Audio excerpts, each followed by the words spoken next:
Hey everyone, Matt, ESC United, your favorite Eurovision channel. You know what we gotta do here? Let's talk Eurovision. Welcome to Mattitude, the Eurovision live stream where we talk about, you guessed it right, Eurovision. And we got a lot of ground to cover because, well, you know why? Because we had our next I'm going to say it Tuesday again because in America we have Super Tuesday. Super Saturday that actually has had a lot of, three songs have been chosen. So we're going to add 3 more chosen entries to the Eurovision 2020 lineup. And then we get a bunch of semifinal results as well. But I figured we are going to go through the winners first and then for the semifinalists and then go from there. So happy that everyone is joining that we have here. Let's see, I got a bunch of people already chatting in there, which is super duper great. Once again, I wanted to have someone with me on camera today, but I still have system issues. I need to figure them out, and I need to put time aside this next week to fix it. So for now, you only get to talk to me, but I guess that is better than nothing, is it? So we go through them one by one by show, and as always, let's stay on topic. And once we're at the very end, we can do like this open Q&A, whatever you want to call it. So let's go for them one by one. And it feels like already old news because the results came in like 2 hours ago. But let's talk Armenia. So you see this lady on screen.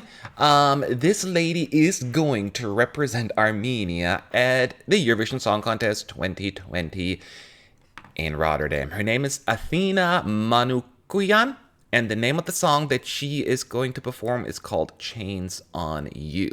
So she won, actually. So last year, Armenia had an internal selection. This year, they went back to DP Evratizil, the national final show. So hopefully some of you watched it. I certainly listened to the songs and watched most of the songs. And then I had watched them later on once because, some of the shows were overlapping. But I would love to hear from you. So there were 12 songs in the running today. And I remember listening to them earlier today before the live show. No, last night, actually. I listened to them last night just to get a feel. But I listened to the first 2 songs, I think. And I was like, I'm not feeling the first 2. So maybe I'm just not in a good mood. So I stopped listening to them. I wanted to go fresh and just listen to them for the very first time tonight. And I must say, I really loved Depa Evratizil 2 years ago. It was one of the best national final shows. What was this? What was this? Am I the only one who was confused by this? This was a bad show. I shouldn't say bad. It's mostly the songs that were like, oh my God, who chose this? Armenia, we were hoping for you to go back to your former glory. Clearly, that lineup didn't do it. Now, that being said, the right song won. Absolutely. It was the only song that I could see any potential at Eurovision, right? I mean, if you haven't listened to it yet, please do so, because I would love to hear from you as well. My mouse isn't working well, so I don't know what that is. But anyway, I like a lot of parts about it. I don't think it's a perfect song. It still feels... What I don't like are these Jamaican drum steel sounds that they use. Why didn't you use some more ethnic sound or at least contemporary? It seemed a little odd to me. So that was probably the biggest drawback for me with this song. But nevertheless, I thought this has definitely the most potential. Maybe they still have some time for a revamp. That is my hope. But Athena's Chains on You absolutely deserved the win. It won the international jury, it won the Armenian jury, and it didn't win the televote, interestingly enough, actually. But I'm glad that she finished second, though, so that was plenty. No, she finished third, right? Oh, that's even more surprising to me. So that is definitely not necessarily what I was hoping for from Armenia as far as song quality is concerned overall in the national final, but at least they made the right choice. I would love to hear from you as well. I know there are people talking about other national finals already, about Norway, about Lithuania, and don't worry, we will talk about that as well. But let's stay on track. I would love to hear your thoughts as well on Armenia, how you felt. Elodie is saying Armenia was terrible, and that's true. The right song won. It was the most Eurovision ready and was better live than the studio version. That I agree with as well. And I will say also that it is a little bit of a departure from what Armenia usually sends, and I can appreciate that. So I'm definitely hopeful. I usually like Armenia at Eurovision, and I think I like them as well. But this definitely could be a potential grower, as I'm still hoping for a revamp. Now, I'll see if there are any other thoughts on this show, because most people are already talking about Norway and Lithuania. As far as Armenia's chances are concerned, the qualification, I do think that Armenia, even though after 2 years of disappointing results, I still think that this has, every chance to go through. We just have to wait for the competition, of course. I have some system issues here with my mouse. Here we go. So that all remains to be seen how that is going to turn out. I have to bring up my iPad here, the results, because for some reason my browser isn't working right, and I don't want to close it out and lose the connection. But, yes. Any other thoughts on Armenia? Like Grauder is saying, Armenia could do so much better, which they redo the whole show.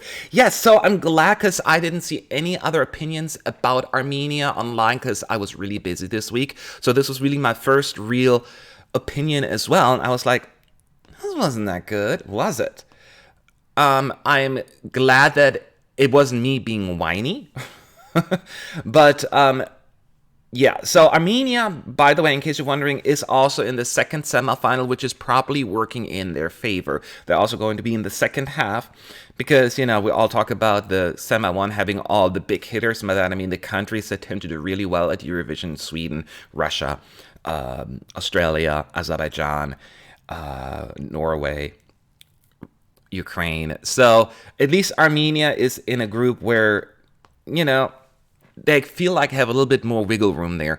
But I'm still hoping. I'm hoping for a revamp. You need a revamp. Make it a little bit less Jamaican and make it a little bit more Armenian.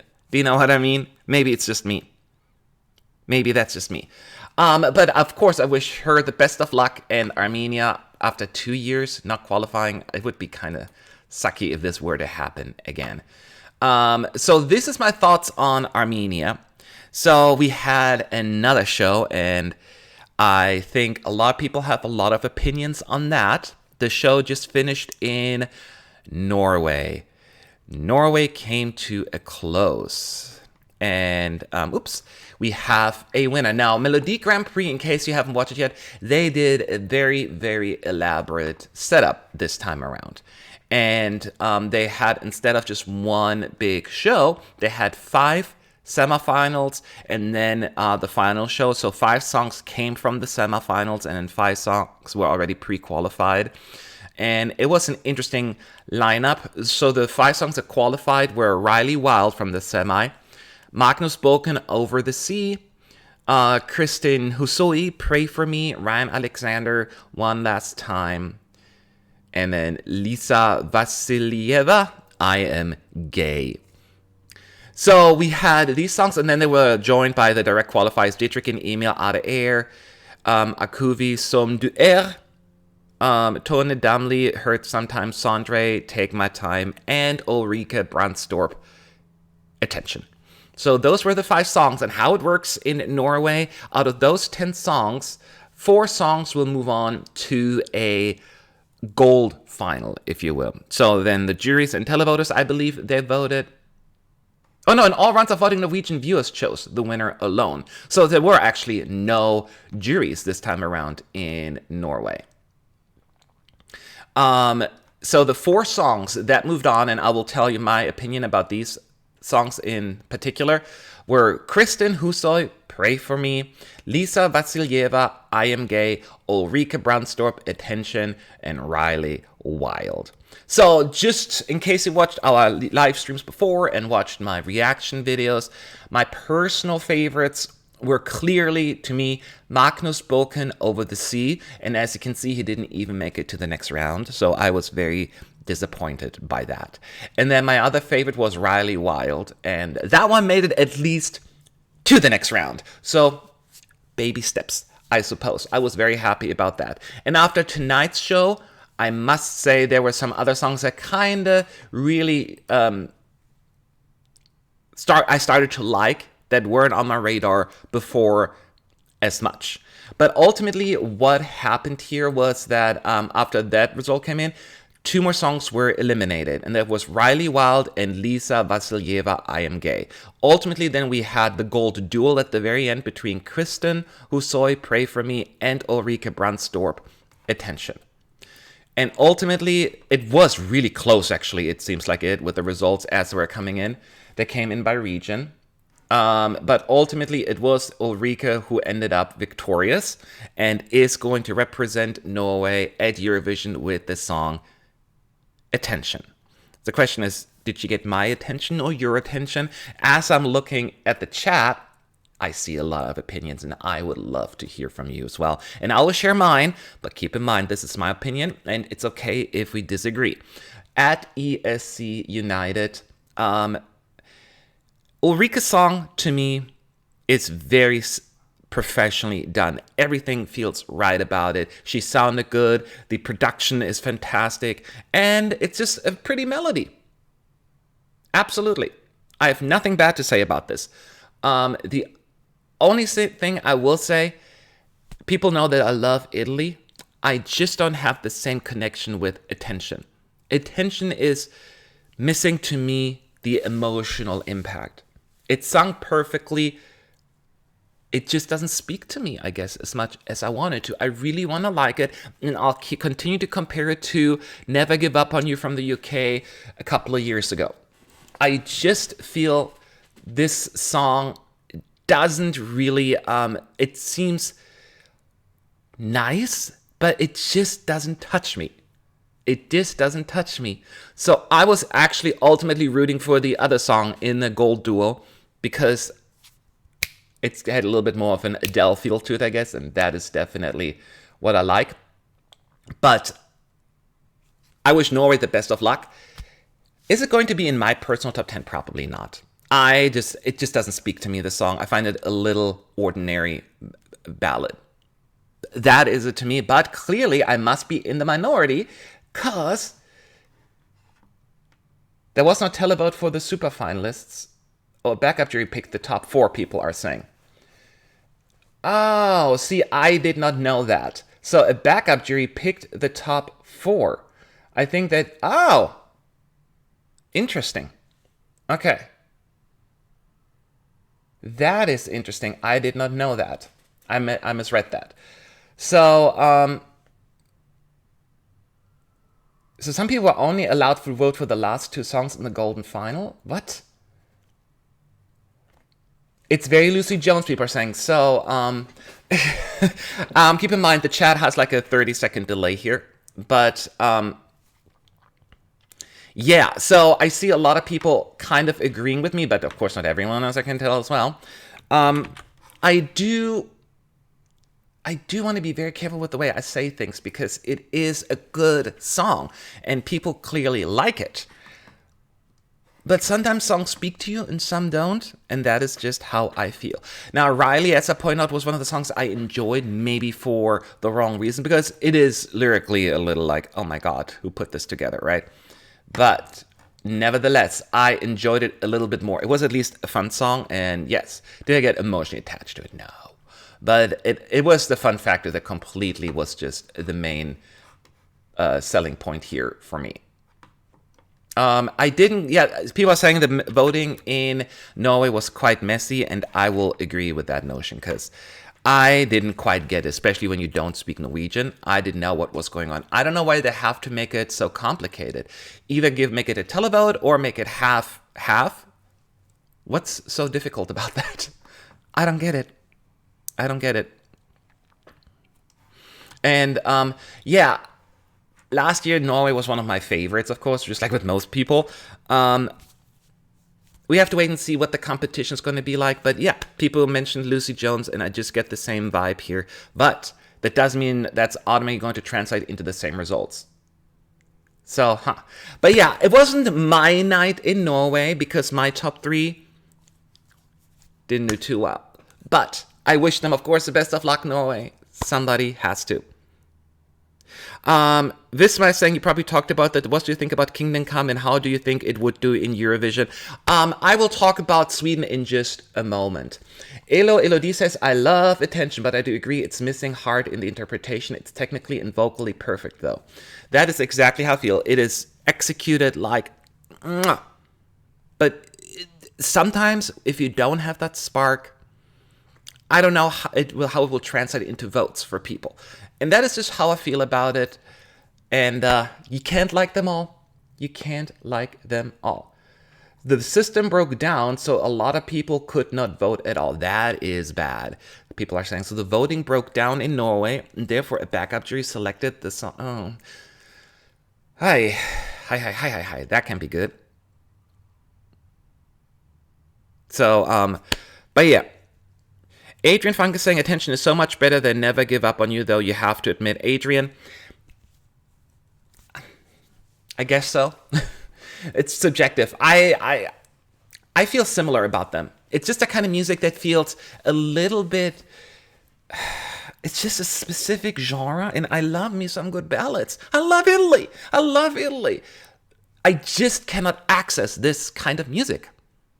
Does that make any sense? So it's just one of those things. So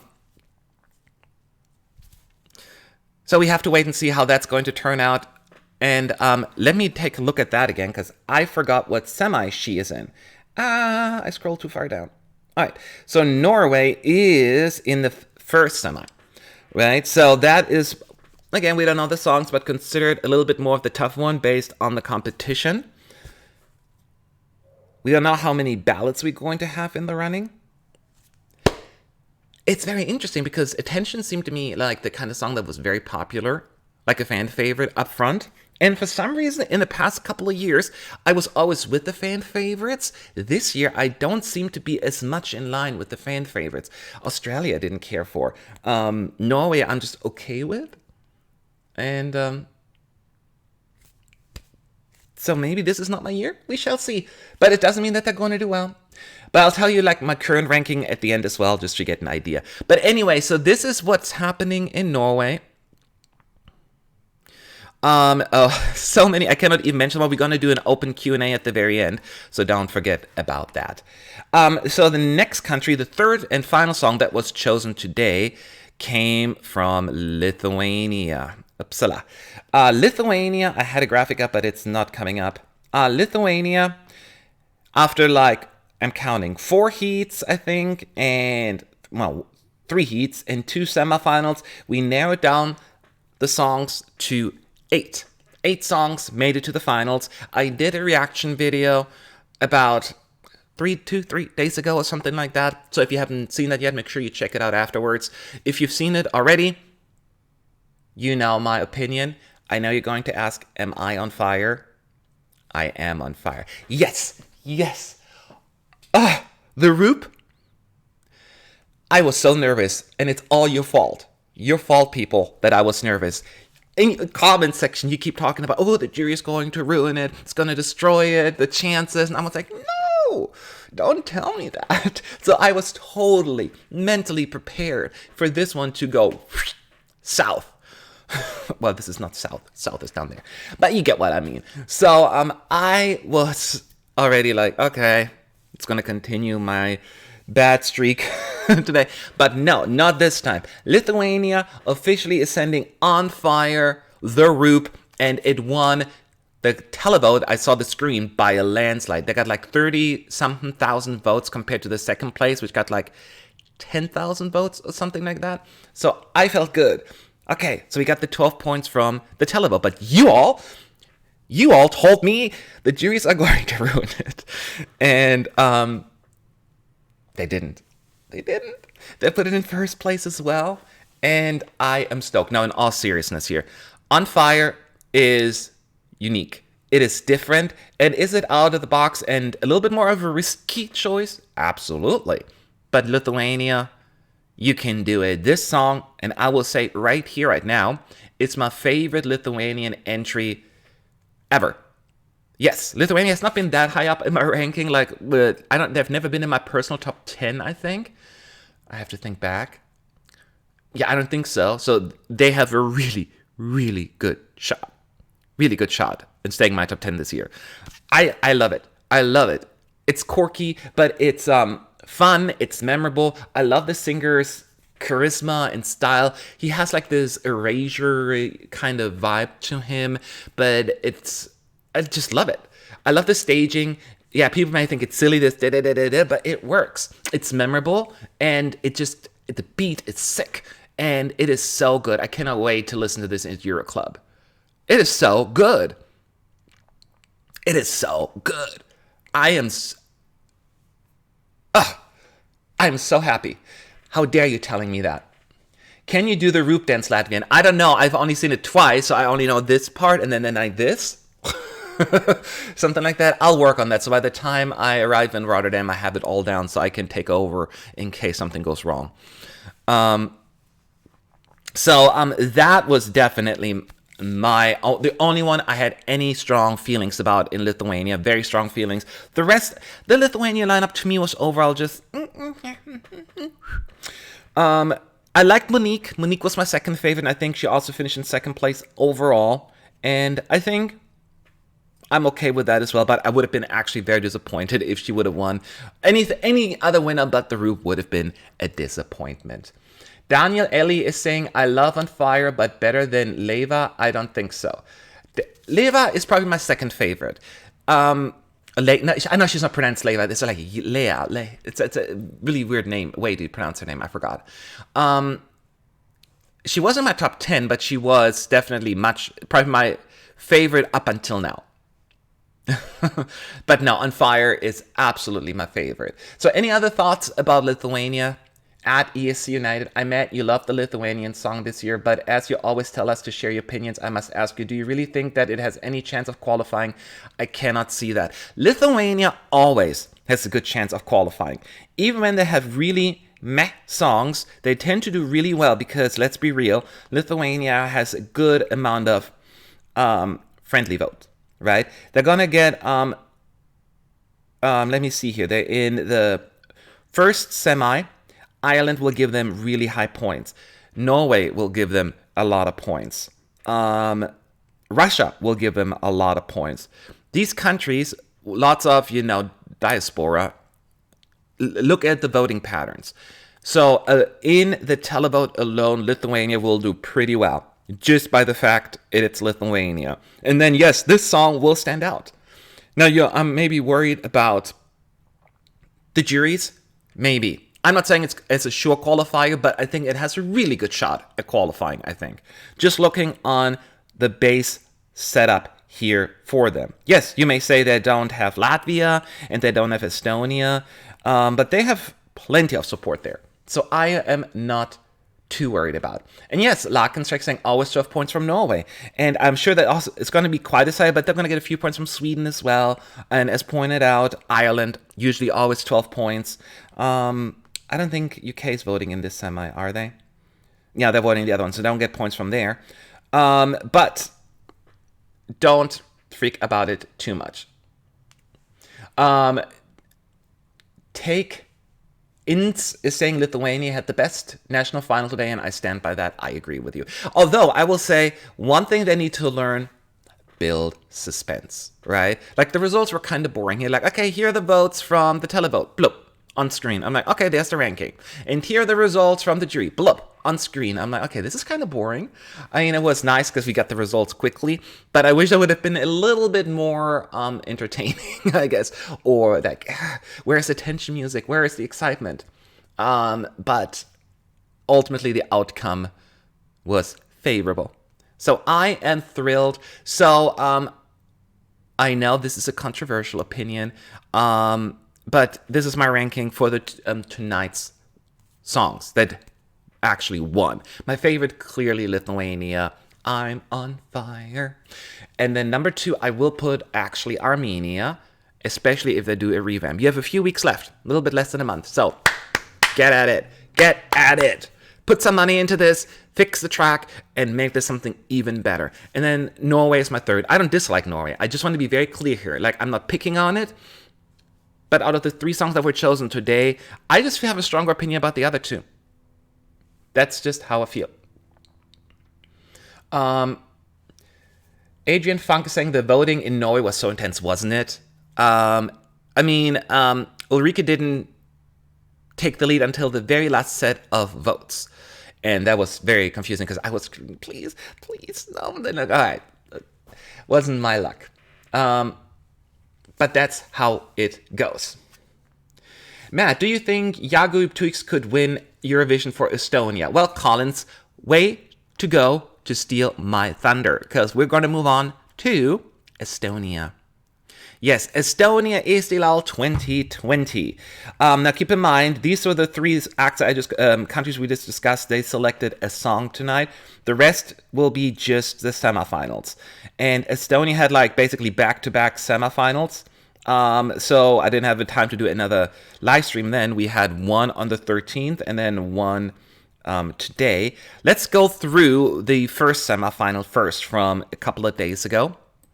And I would love to hear from you as well. So 12 songs competed in each semi, and then 4 songs were chosen via the jury and televote score, right? So 50%. And then once these 4 were chosen, the televoters get a chance to put 2 additional songs through.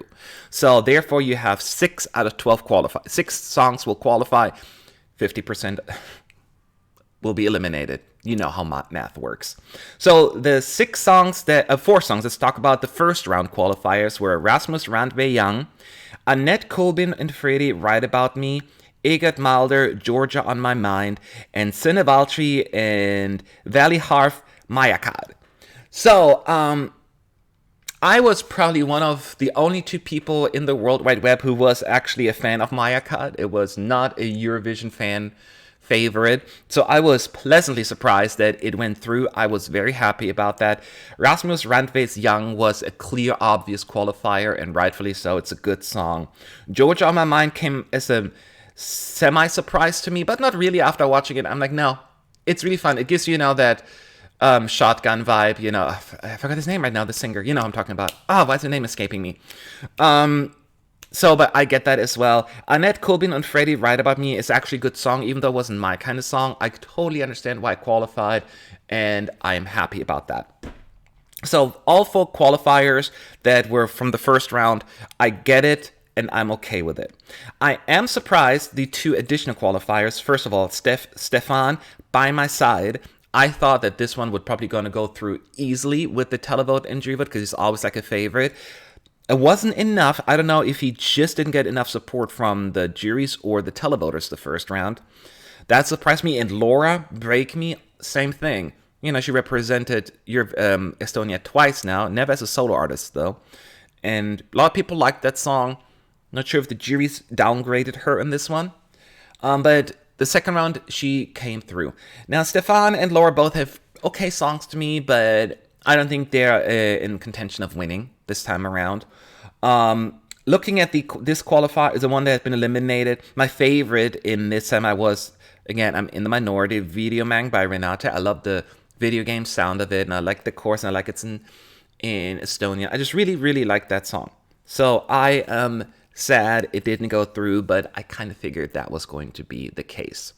And then the other than that, I'm okay with the non-qualifiers. The other ones were not on my radar. Now, one of the most polarizing songs in this semi was Jennifer Cohen's Ping Pong, a song that was my least favorite probably in the running. Of all 24 songs, I couldn't stand this song. So I'm relieved it didn't go through, but a lot of people seem to like it. So that was surprising to me. So any comments on the first semifinal at ESC United in the chat? Lila Grotto is saying Georgia on my mind and Maya Cut are amazing. Yay, I'm not alone on this one. So I am happy that these two went through. I can totally get. Radoslav Tsanev is saying, I like Laura's song, not as good as the previous Estilal attempts. There was something missing in the staging, and her vocal performance was slightly underwhelming. Yeah, it wasn't her best performance. The song to me is just so unremarkable. It's just doesn't touch me or doesn't get me excited. It's not memorable enough for me to really think about it a whole lot. And it just doesn't have anything the it factor, I guess. So that was my thing. But I know a lot of people liked it. Maru fan is saying, I loved Jennifer Cohen's Ping Pong studio track, but I was disappointed of the live vocals. They were terrible. The song to me is just terrible. It's coming right a ping pong, bitch. I'm like, who wrote these lyrics?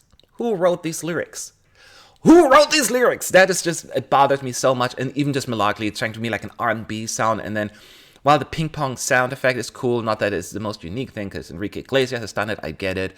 But that part was cool, but other than that, everything about the song rubbed me the wrong way. Yeah, that was my opinion about that.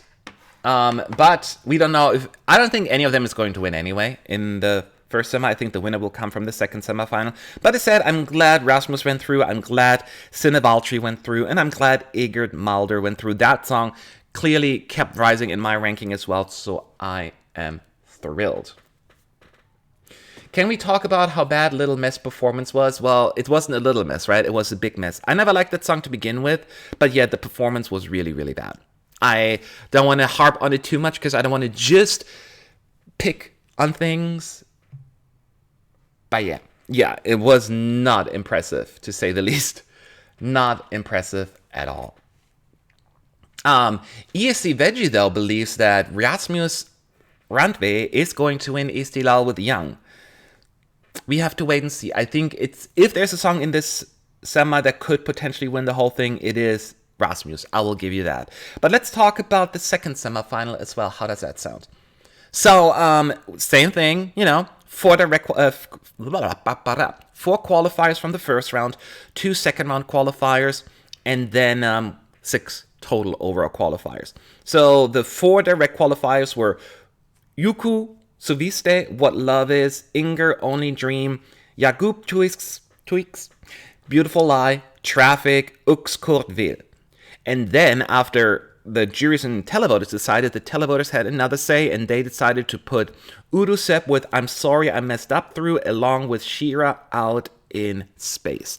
So these are the 6 qualifiers. Looking at the non-qualifiers, I'm the only one who actually who really enjoyed Hardwinder. I know it was corny, but I just enjoyed it anyway. My baby is a Hardwinder. It's probably one of the more catchy melodies to me, but it's bad lyrics. I get it, but I enjoyed it anyway. I'm disappointed that Lean on Me didn't go through. I love me a little bit of rock vibe there. So those were probably the 2 biggest disappointments in the end for me. But let's talk about the qualifiers. First of all, Yuko Saviste's song is probably not what you think maybe as winning material, because it seems a little dated. But he is so good. He's so professional, and he sounded good. He looked good. Everything felt right about that song. I like the song, but I understand that there may be a ceiling when it comes to support by people. I'm thrilled, though, it went through. So I'm very, very happy about that. It deserved it, and I can see making it to the gold final again in the grand final. I wouldn't be surprised to see him going even further.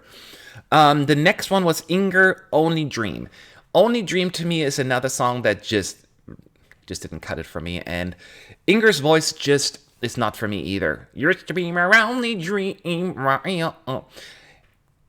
Very, very just, it's one of my least favorites this year. So that was definitely not for me. Someone saying Yuko's staging was very cliche. It was. The love is like a big love sign.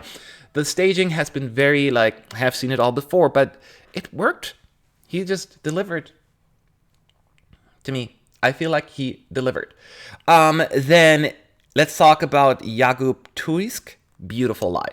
If you watched my reaction videos and some of my other videos before, you know that this could has potential to be my favorite song of the year. I think this is an amazing piece. I love, love, love it. And I am thrilled that it went through.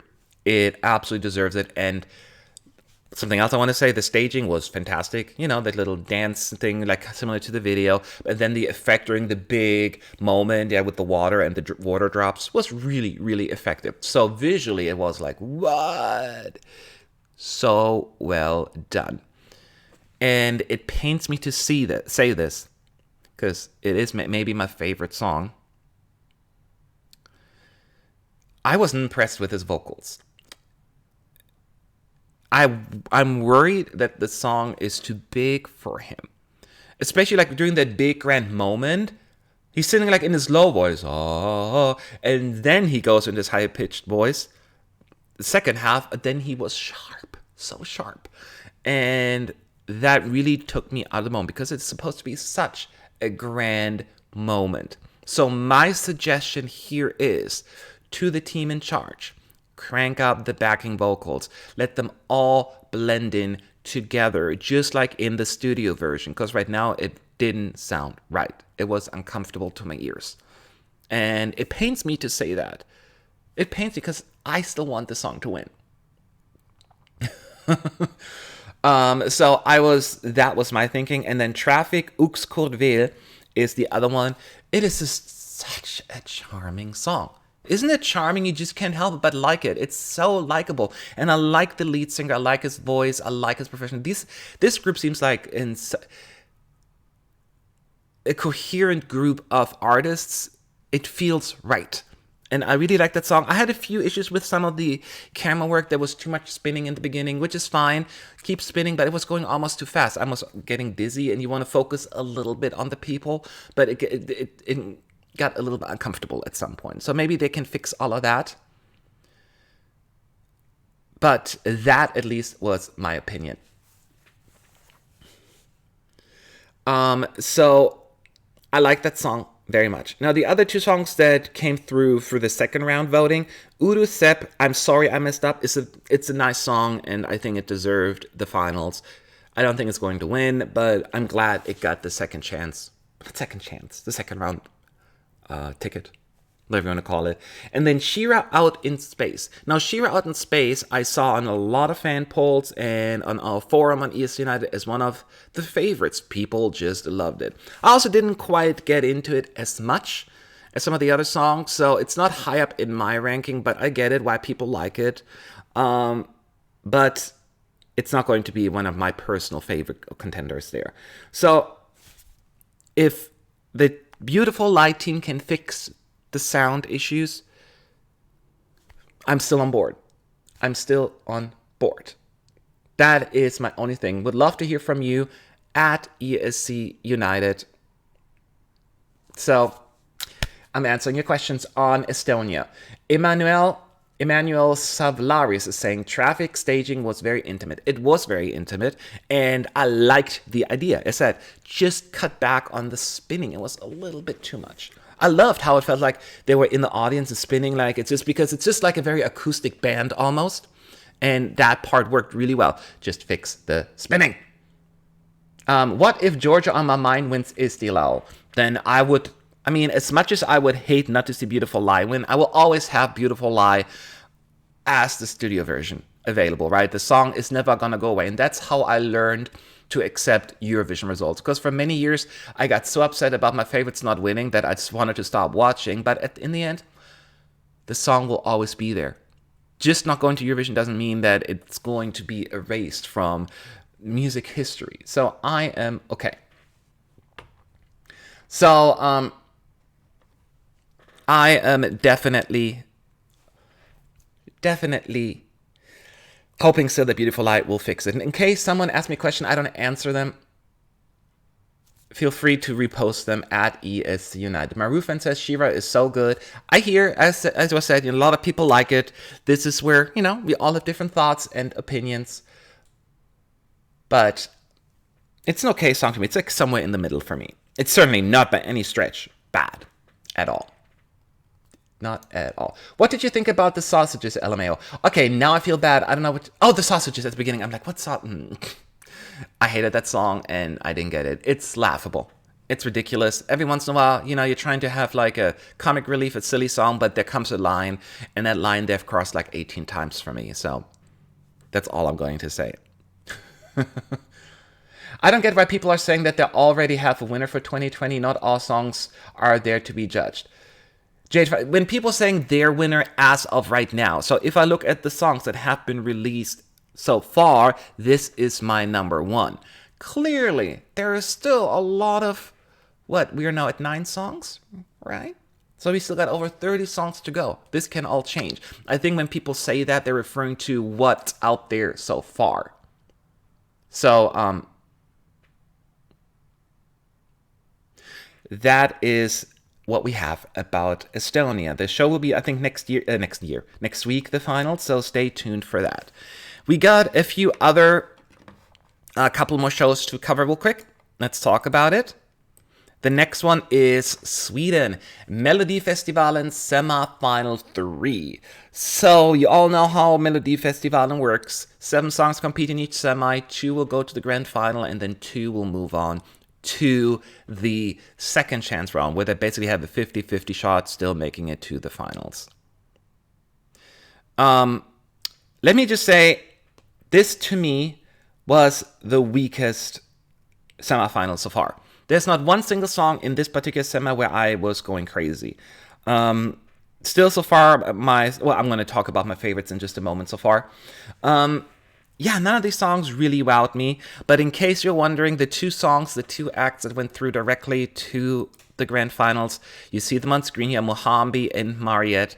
Mariette, obviously, a Melodifestivalen favorite by now. Mohambi also took part twice now, and, well, at least as of recent, I should say, and qualified to the finals directly each time.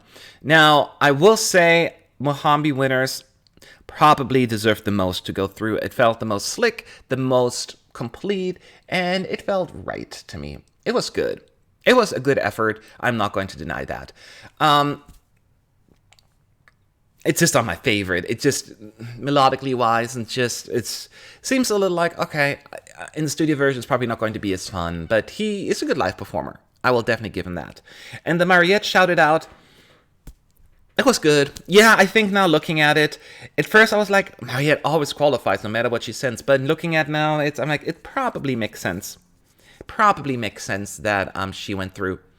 It was, to me, it was very different from her other songs. So a departure from what she's done before. So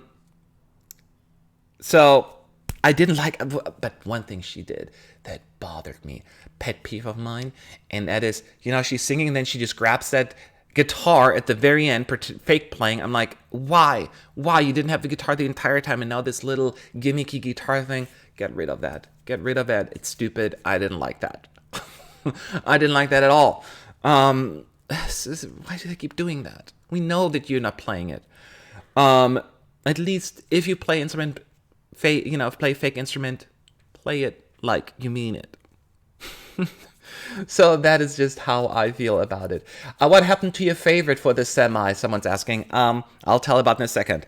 Well, let's talk about it since you asked. Faith Kakembo, Crying Rivers was my pre-favorite based on the 1-minute snippet that I saw. And interestingly enough, I did say in my video that I'm a little worried that because the clip that they used was clearly the last minute of the song, and that leads me to believe that the first 2 minutes may not be as exciting, and unfortunately, that is exactly what happened. The last minute is the best part of the song, but then it just, if a song doesn't take off until like 2 minutes into a song, it's too late for me, and I think that's why it dropped in my ranking significantly. I completely agree with the 5th place here now for Faith, because it just never took off in the end. And this is probably the most disappointing, the biggest difference I've had between my initial reaction to the actual end product. Because it was almost like deceiving, sending the best minute of the song and then not have a proper first 2 minutes. That's how I feel. Freddy Fox, what is up with Melody Festival? It feels cheap and have no star quality, whatever. So because SVT focus more on multicultural and having people from all ages than quality, what do you think? Freddy Fox, hold that thought. I have a few opinions about that as well, but I don't want to lose my train of thought here. But post that again in case I forget to address it. Let's talk about the other two. So Drangana Piga och Drang, to me was my second favorite. After Tonight, it was my favorite. It's the only song I genuinely was like, yay, fun. So I understand why it went second chance round, because, there's not a mass appeal there. But to me, it was the most enjoyable one. It felt more authentic and genuine. And yeah, and just a different sound. I was all about it. And then Anis Don Demina, Vem Are Som Us was so much fun to watch, right? I mean, even I enjoyed it, and I'm not a fan of that kind of music. But he has so much energy, and the staging was fun, and it was just like that comic relief that actually worked. It actually worked, the comic relief. I just, it's not my kind of music, but he brought it tonight, and I'm glad he gets a second chance. Absolutely. I still he has a pretty good shot at making it to the next round. And then the two that were eliminated were Albin Jonsson, Livet Borhai Nu, and Amanda Asa with Late. If you watched my original reaction video, I put them also in my bottom two, so this does not come as a surprise. Neither of them left any impact, a mass impact. So, yeah, I'm not surprised about that at all.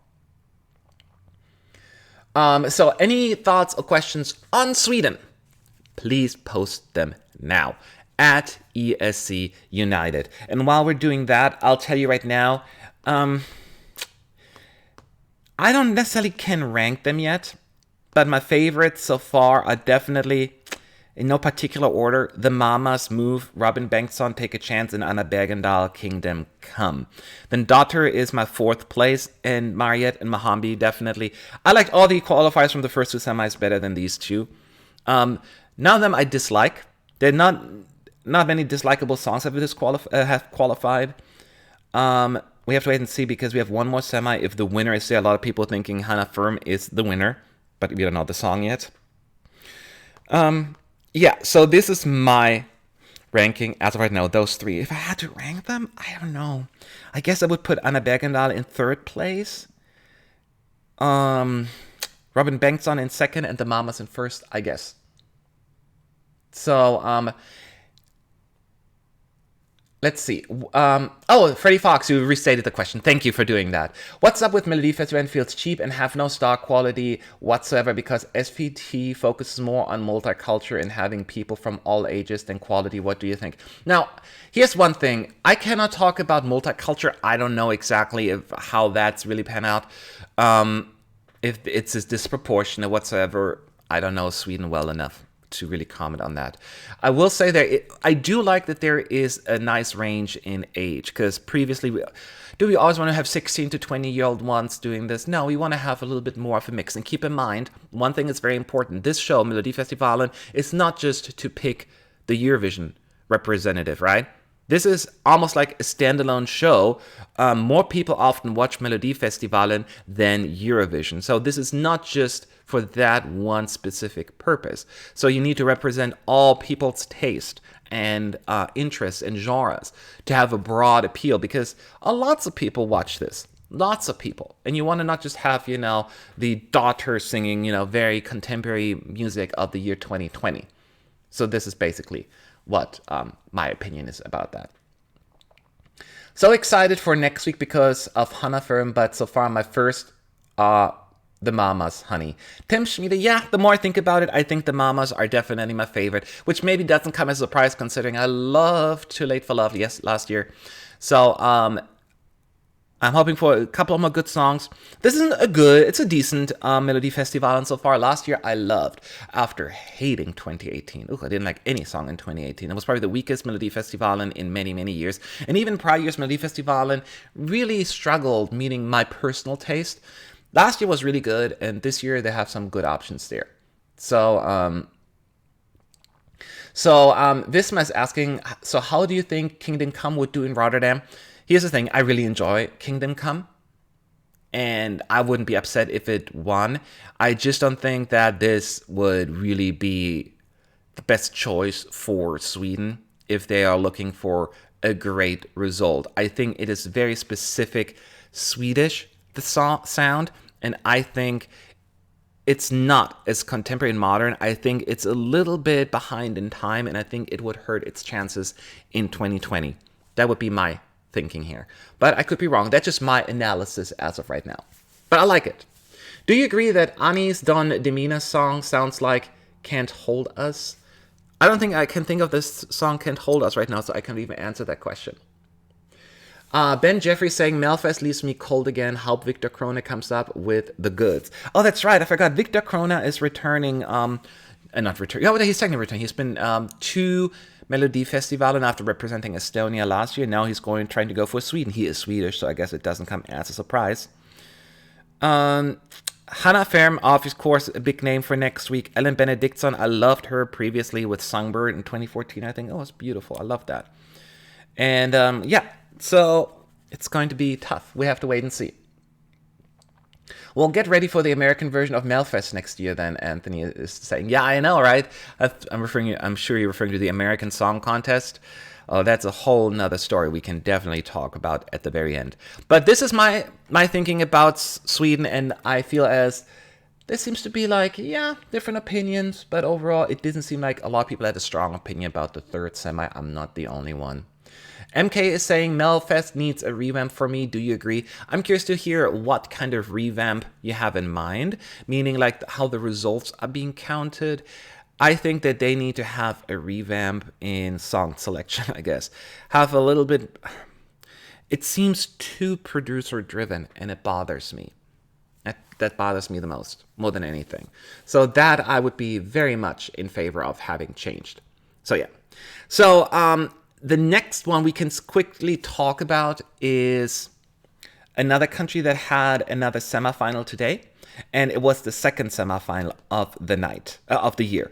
And it is Iceland. Iceland, after having a fairly memorable song last year with Hate Will Prevail, is going, doesn't have a song like that in the running this time, but they had a second semifinal where 3 songs went through.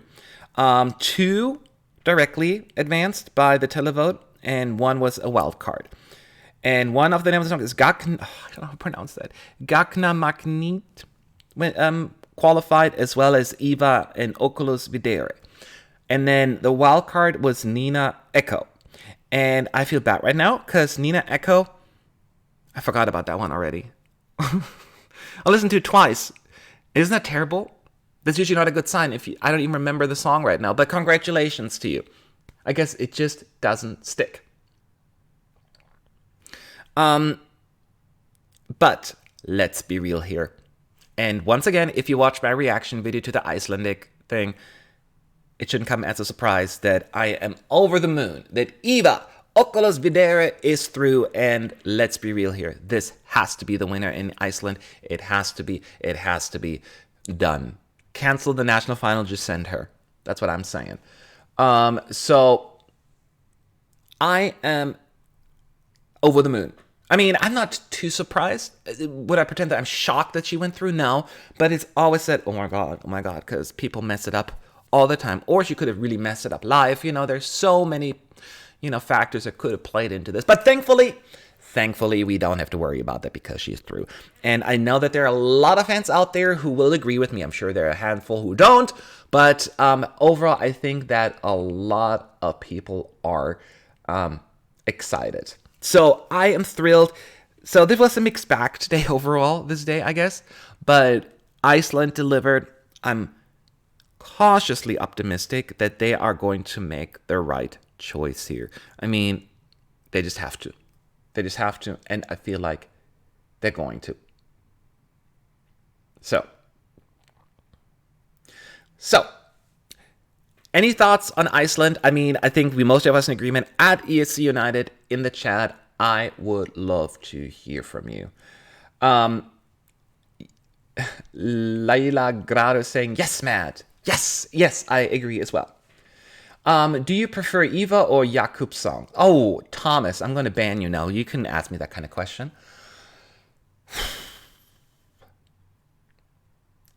For right now, I will pick Beautiful Lie only because I've listened to it a gazillion times and I always play that one portion over. But what I love about Beautiful Lie is the backup track, like the backup vocals, just, oh, those harmonies. I just love it. So, but I haven't listened to the semifinal 2 performances yet from Iceland, so maybe her live vocals just really blow me away. So this is subject to change.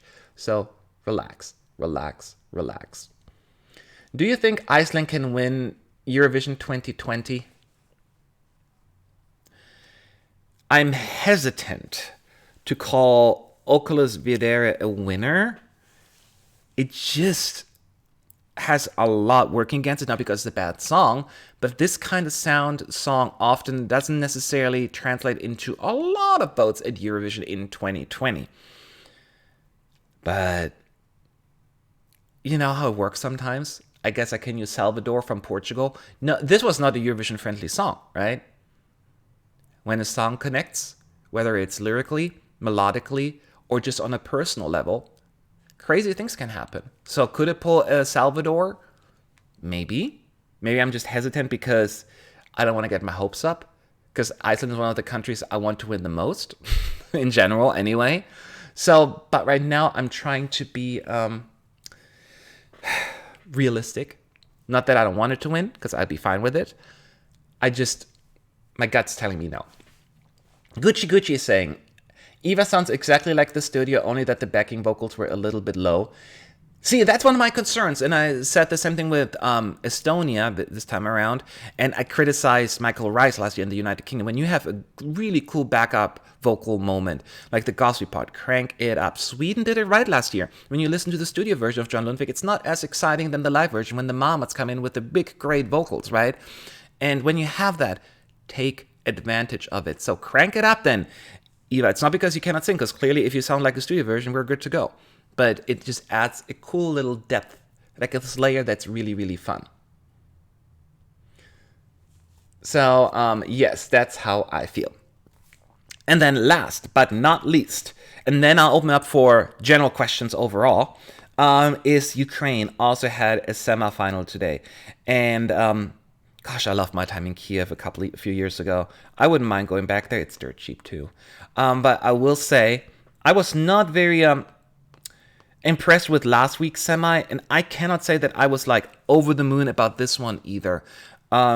I don't know what it is. Maybe I'm just not in the mood for the music right now, but I find them all very strange. And I think a lot of them are growers that I have to listen to them maybe a few times to truly appreciate it. The only song that really stood out to me that I instantaneously liked was Kayat Call for Love. That one is fantastic. So once again, I just hate having 8 songs and only really being into one. I want to have like 2 or 3 to be into. So that is the song I will be, well, actually, this one I'll be rooting for in Ukraine, as well as Solove from the first semi. Those are my 2 clear favorites in Ukraine Vitbeer. So in case you're wondering,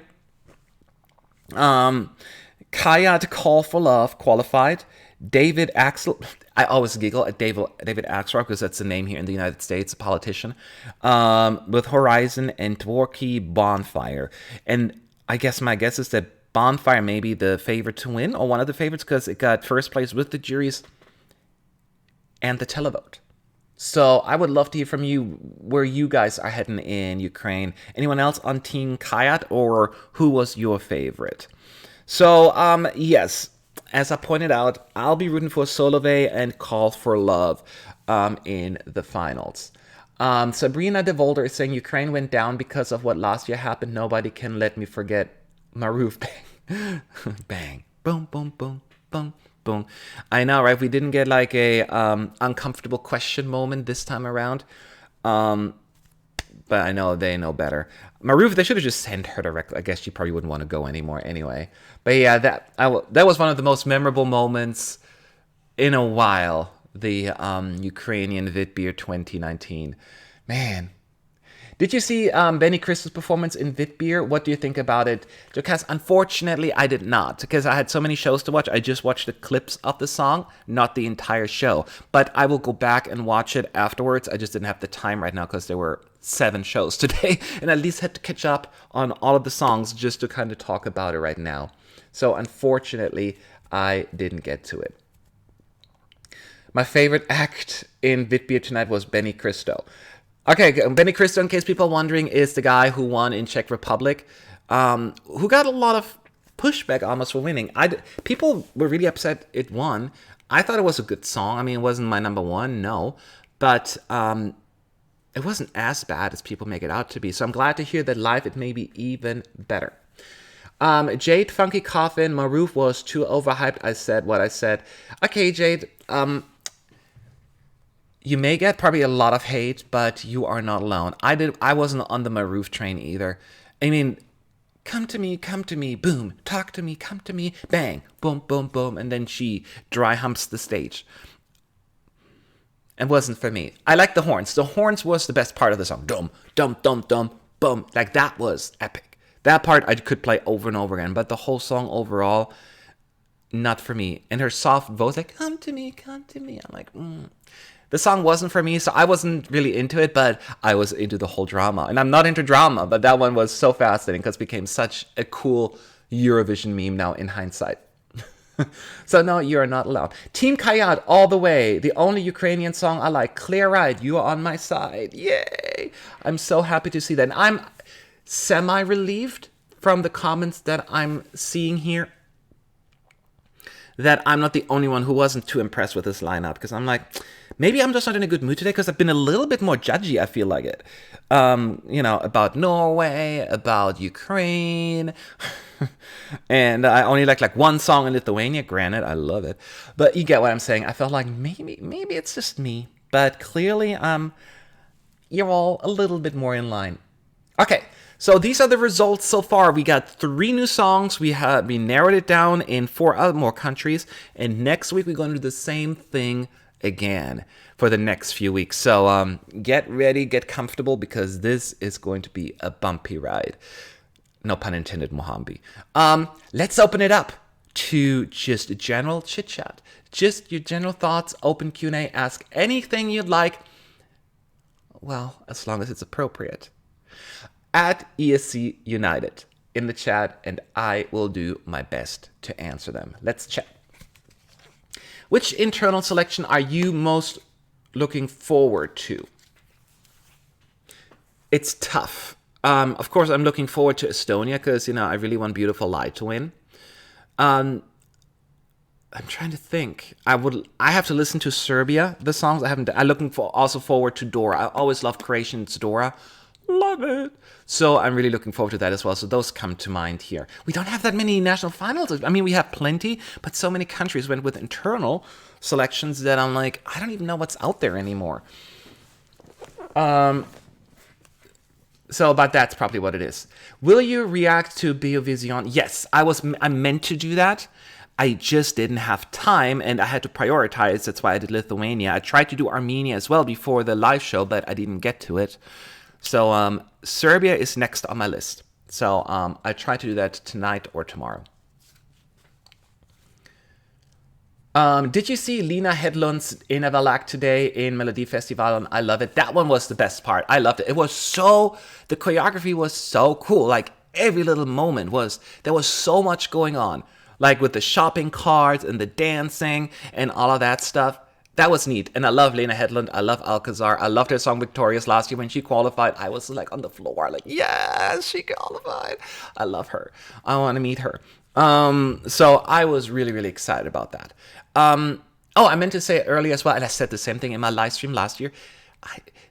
I'm so annoyed with Melodifestivalen. They have 4 dancers, and they do every single song. Like, you get so distracted because you start looking at the dancers all the time. Like, it's the same 2 guys. They have 2 men dancing and then 3 girls. And the same ones. Like, you're really cheap. Bring on more dancers. Nothing against those guys. I mean, the fact that they can remember all these choreographies in just 1 week and just dance their hearts out. Kudos to them, but I just get distracted by looking at the same people over again. I'm like, oh, that guy again, oh, that girl again. Because we see them at Eurovision as well all the time. So it's like, you need to have more dancers. More dancers! That's what I'm saying. Okay, next question. And again, if I miss your question, just post it again. Connor Wells is asking, any news about the UK? I'm really unhappy regarding the lack of transparency from BMG and the BBC. Just the rumors that we all previously heard. I haven't heard anything since the last thing they talked about. So just hang in there. Just like with, Germany now finally announced that they have an internal selection with the Eurovision jury and all of that stuff. But I'm worried that both of them just are so confused and don't know what they're doing. It's so sad. Like the two biggest broadcasters out there, NDR and BBC, are so clueless. It's just annoying me to no end because I want both countries to do well, obviously. So I noticed that the backup singers of Eva's performance had blindfolds on and they had to move around the staging without seeing. Nice idea. That is something different because, she's blind as well. So it is, although isn't it a hazard? Like you couldn't do that here in the United States because we love to sue people. I guess they have a really, really strong general liability policy in place. I don't know. But that was cool. That was cool. I agree with that. Oh gosh, so many questions. Okay, Ayla Talshir, what do you think about Wigwam representing Norway again? Wigwam is a band from 2005, right? Come on, come on, come on. 15 years have passed. I don't know what they're doing right now, but if they send something like that again, count me in. Some 80s or 70s glam rock. Hell yeah. Hell yeah. Count me in. Laila Grado, what do you think about Lisa being in the top 4 in MGP? Lisa. Oh, she's the I Am Gay one. I meant to say that. Thank you for bringing that up. What the heck? I hate that song. I hate everything about it. And I usually don't use the word hate a whole lot. But that one was just really, it bothered me in every single way. And I know a lot of people complain online that it's like, you just don't do that because she is like the cisgender straight woman, that kind of stuff. And that she's singing about being gay. And it's like, it just, even if she was gay, it's just like, it's so silly. It's just, everything about the song is so cliche and so stupid. I can't. It's really, it just really brings a lot of these cliches, a lot of people into it. And it's okay to have cliches because cliches exist because they exist. But it just was dumb. The execution was dumb. I said my feelings. What is your view on the bookmakers' predictions? How credible are they based on your experience throughout the years? Throughout the years, it's a hit or miss. Right now, they can be very inaccurate. They have been accurate in the past, especially the couple of years. Once Arcade was released, it was the favorite to win, and it won. In 2018, Israel was the favorite the moment it came out. And then just dropped at some point, I think, during semifinal one night to Cyprus, but it was still in second place, so it was really high up there. So the top two were right. In 2017, Salvador was really high up for the most part, but he didn't become the number one until during the rehearsals because it was always Francesco Gabbani from Italy at the top. So it's not that they're always completely wrong, but they aren't always completely right, especially when it comes to the winner. Conchita Wurst was not really high up until also throughout the shows. A lot of the things change as rehearsals kick in and the live shows start. So right now you may see a lot of movement, but it can often be an indicator. There often is one or two songs that do really well in the odds and then flop, and vice versa. So I'm not saying they don't mean anything, but they don't mean everything either. So let's not take it too serious. Do you think Latvia's polarizing Samantha Tina will pull a 2015 Aminata or results in a 2017 Triana Park? Ooh, two extremes there, right? I actually think this could be in between. I don't think it's going to go as high as Aminata. But I don't expect a last place in the semis either. I think that she has a pretty good shot at qualifying. And then, I don't know. I don't know. That one is hard to really put somewhere right now because I need to see the competition. Right now, I have it somewhere in between. So I think it'll won't be as bad, but not as good either, if that makes any sense. What has been the weakest and strongest semi so far, only with the released songs, in your opinion? Okay, so you need to watch my reaction video and you would probably know, but one of the weakest ones, semis that is, was Portugal semi 2. Not cool. Not cool at all. Didn't like that one little bit. That was definitely the weakest one I can think of. And now I would have to think and look at the list. Let me bring that up here. What other semis we've had, or is Malta? No. Norway. Norway had a weak semi 5. Like, because they had 5 semis, the 5th one was so bad. It's embarrassing. So that one I will put on there as well. And beat the boy.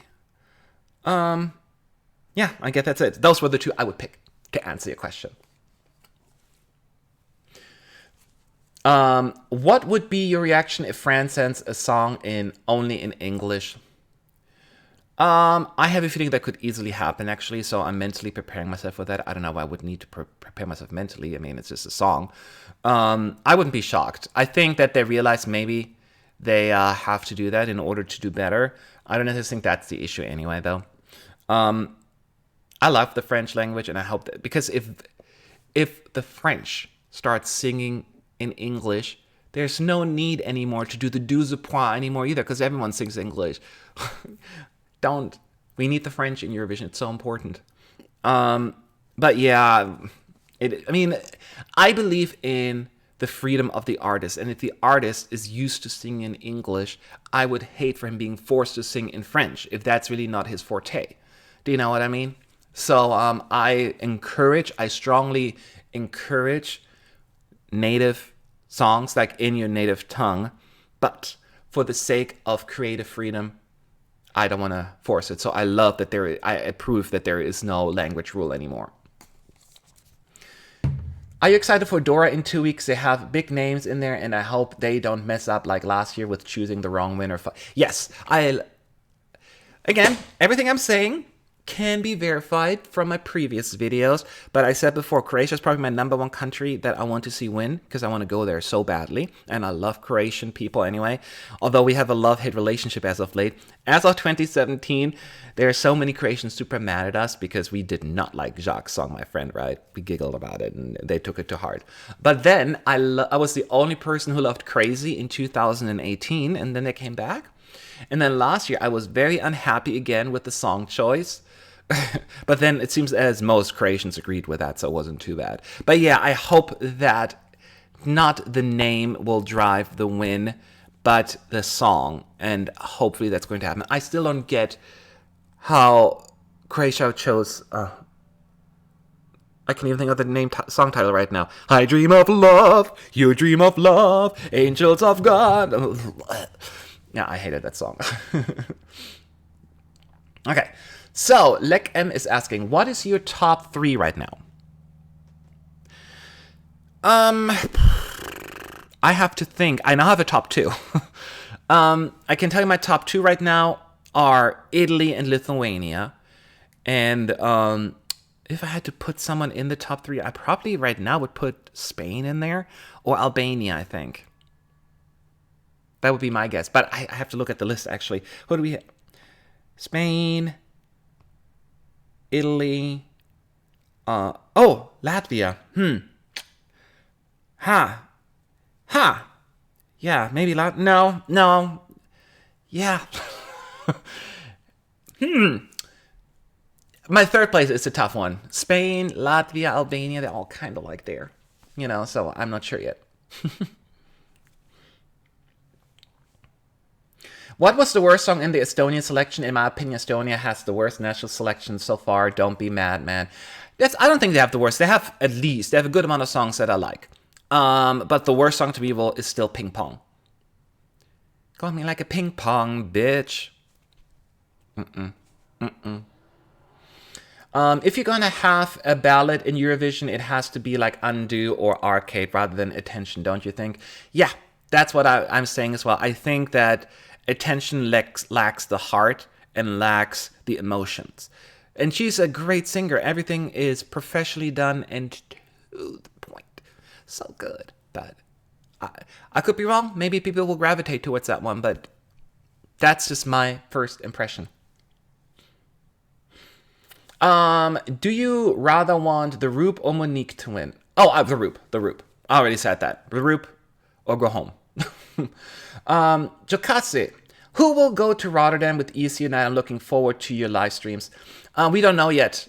It's all still, the whole accreditation process still in the works, so more to come on that. So I don't have an answer to that yet. I will be there.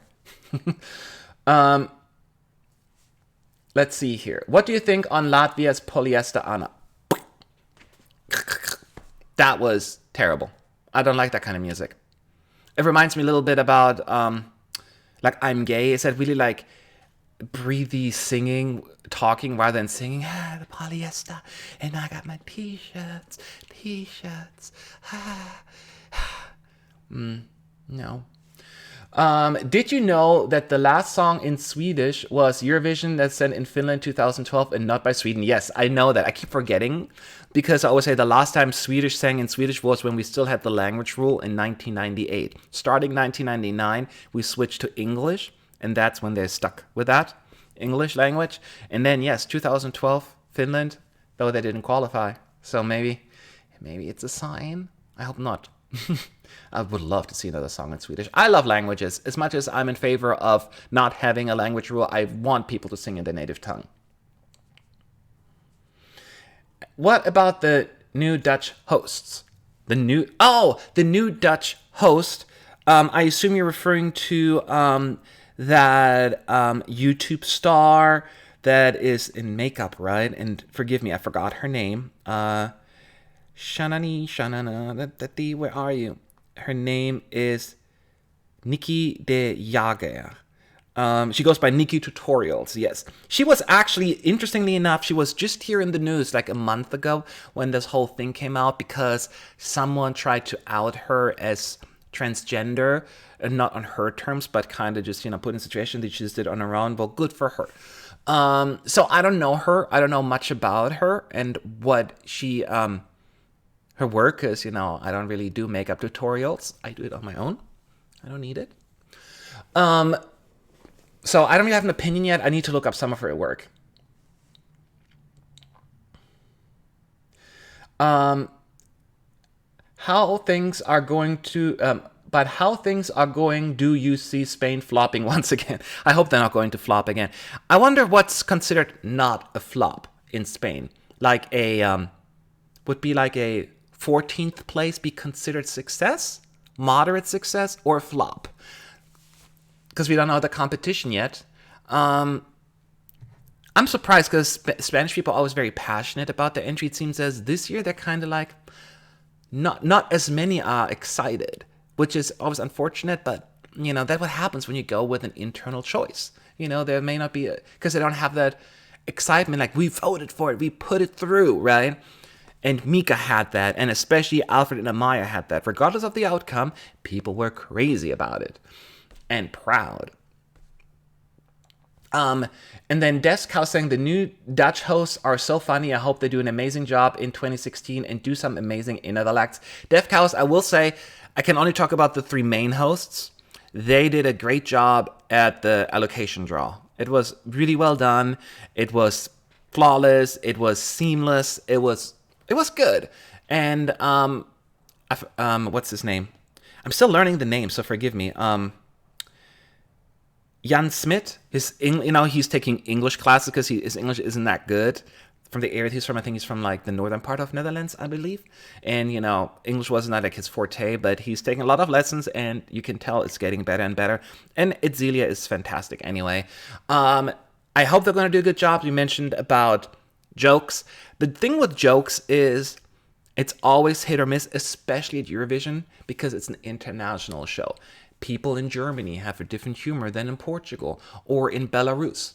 So what's funny to us may not be funny to people in other places. So I'm always saying maybe you should, universally accessible humor, but be careful with going too, like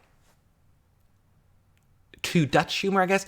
And I can say, like, for instance, the Brits are very, like, sarcastic or dry, right? Kind of like Americans. And that wouldn't probably fly with everyone. You have no idea how many people yelled at me when I still did the "What's up, you fools?" They were so offended by it, and I couldn't use that anymore. So people just get very upset about certain sense of humors, and you got to be careful with that kind of stuff. It's unfortunate, but that's what happens when you have, like, a big international crowd talking about this.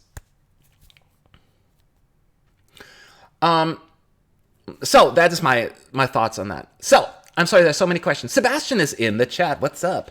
The heat is getting higher. Hugs from Poland. Really happy about Norway and Lithuania choice. Great night. I agree with you 50%. But hey, that is just the taste, right? Oh, thank you, Rabadam, for your super chat. This always helps us, with our expenses at Eurovision, because, equipment and travel is expensive. So thank you for that. Should more non-European countries compete? Okay, I got that question before, and I'm always trying to be very careful with the way I phrase it, because, people have different opinions. I am not opposed for the contest to evolve. Everything changes, right? And something that was very specific European may become something a little bit more that goes beyond the European border. I mean, it's always been beyond the European border because, the EBU broadcasting area, because we have Australia now since 2015. So I'm not necessarily opposed to the idea of broadening it. I understand that people may not want to go too far. I agree. But it needs to be done organically, and it needs to be done right. And by that, I mean, I'm going to pick on my own country here. Don't just bring on America because we have a lot of money. That's the only reason why they would bring in America. Bringing countries that have a little bit more of a connection, that have been eager to get into the contest, Kazakhstan, or any other countries. There are other ones who really want to take part. I also would love if the EBU put a little bit more an emphasis on bringing back inactive countries, Slovakia, Monaco, Luxembourg. I understand for smaller countries it's a little bit more difficult. I think it was the San Marino head of delegation who said that the EBU doesn't have bringing back these countries to the contest as a priority, because money, and they would not get like a discount, right? They still have to pay all that money anyway, and to them it may not be as lucrative. So my focus would be on getting first all countries back who want to, to the contest, and then see if we can add more. Yes, I think it's growing. People are growing, especially with the internet now these days. I get that. But come up with something. Don't just bring in countries in randomly. That is always not a good idea. Rye Mapper, thank you so much. Stay amazing. You stay amazing as well. I tried to do something funny, but I couldn't think of anything. All right, thank you so much. Now, question, that's even easier for me. Will you do live streams as it was in Israel? Okay, the chat scrolled too far, so that's the first part I read.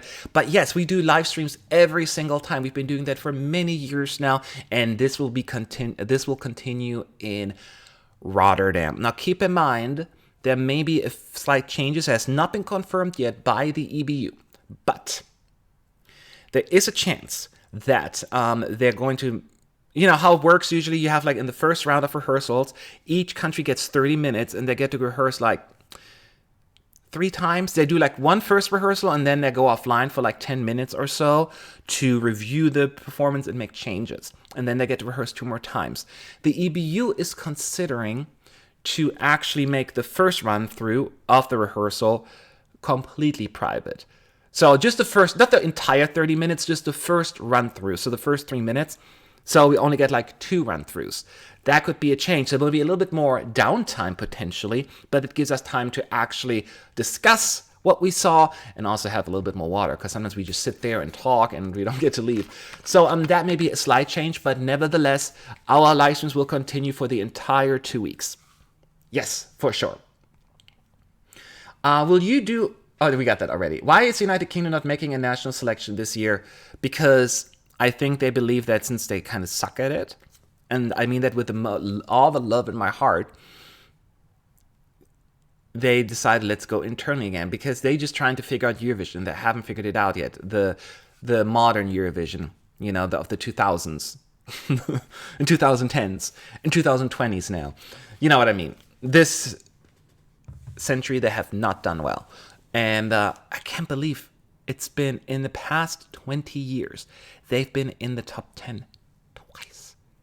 2 times. In 2002, 3rd place, and then in 2009, 5th place. That's it. And then a gazillion last places.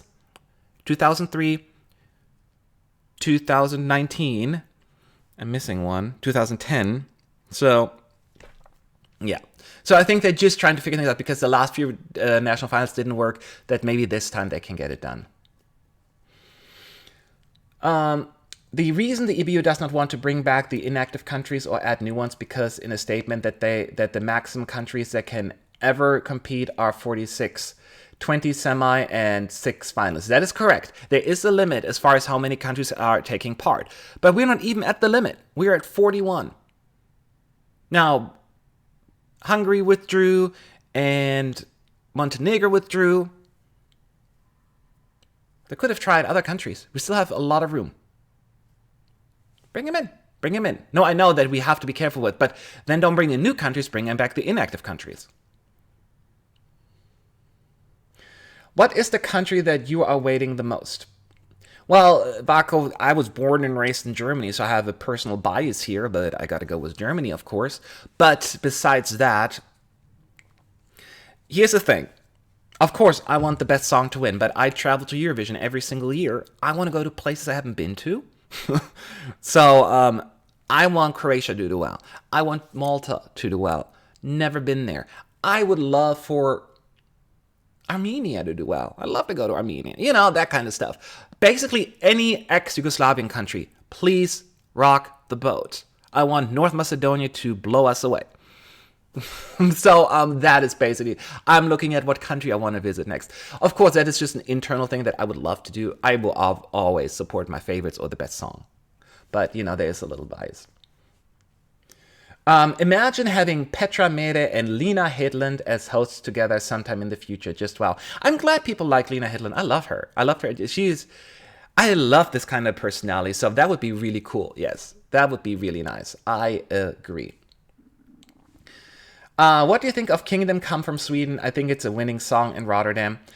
Diamond 74, I love the song. I think it's a really good song. I'm not convinced, though, it's a winning song. I do think that it is a Eurovision fan favorite winning song, but I don't think it has necessarily, it sounds very Swedish.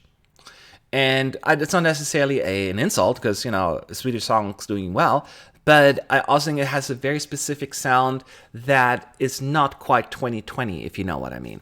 And it feels less retro, but it had outdated. And that is my concern. But I love it. It's great. When will we see you on the red carpet of ESC? I was at the red carpet last year doing interviews. And let me just say, I hate the red carpet. I hate it. I'm not a very pushy person. I'm a very nice person at the red carpet. If you want to get an interview, you have to be very pushy. And these people are really rude to you often, the delegations.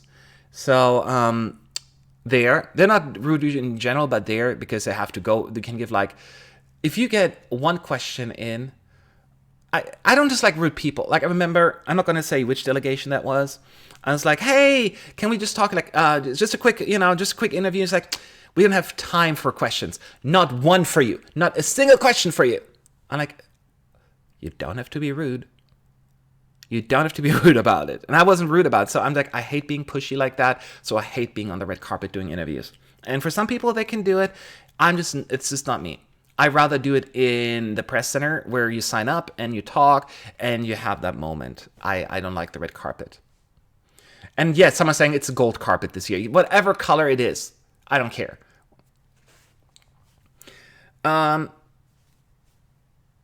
So I've heard Ellie Ryan is representing Ireland, Switzerland, and San Marino. Wow, she gets to go 3 times. Maybe she's going to go for Germany as well.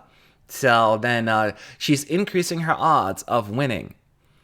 In case you don't know who she is, Ellie Ryan took part in the German national final. She was the favorite and then was kind of ignored and people were pissed. And anyway, long story.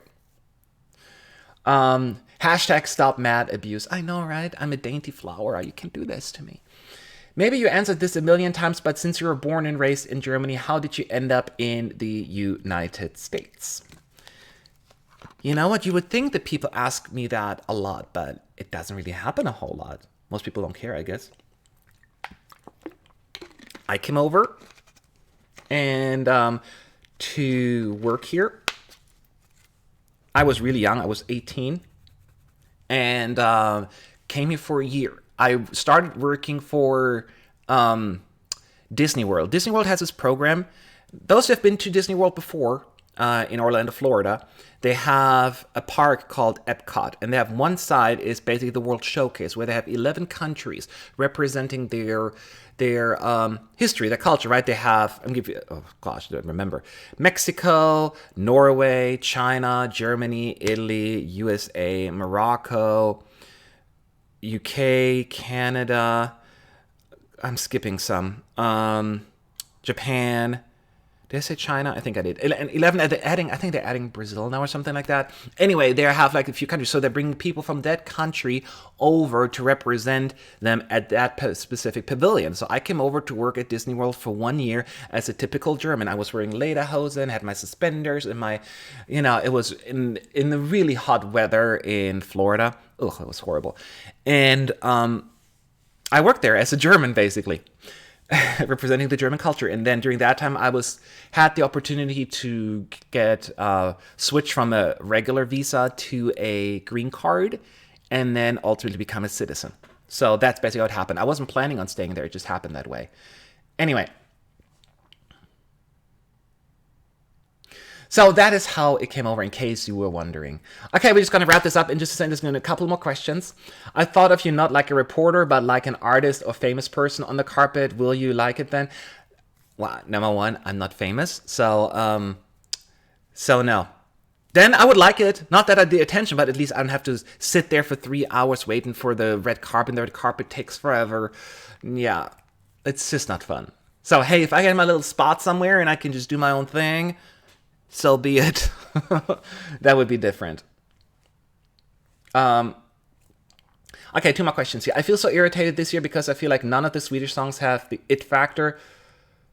Oh, none of the Swedish songs have the it factor. All fall flat and I don't have the wow moment, which is sad since it is a good song. What? Which is sad since it is good songs?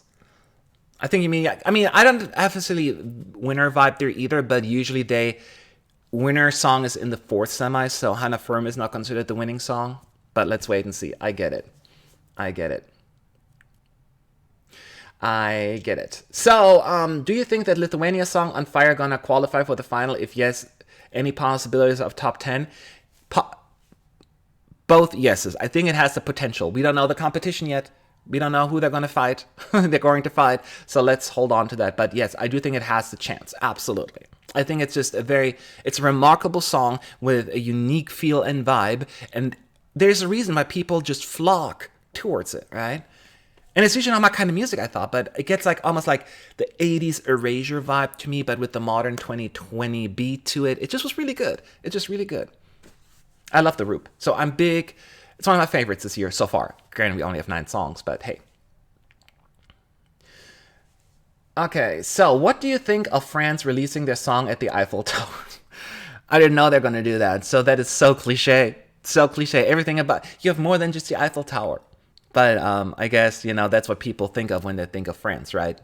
The Eiffel Tower. So I guess, so be it. Not a big deal to me. But that is funny to me. And this is a great way to call this a night, because I've been answering a question for quite some time. Thank you so much for listening. This was fun.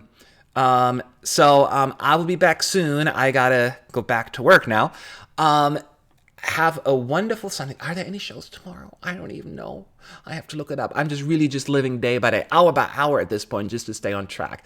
But I'll be back soon with the next live stream, and have a good day, everyone. More videos to come. So if you haven't subscribed yet, do so.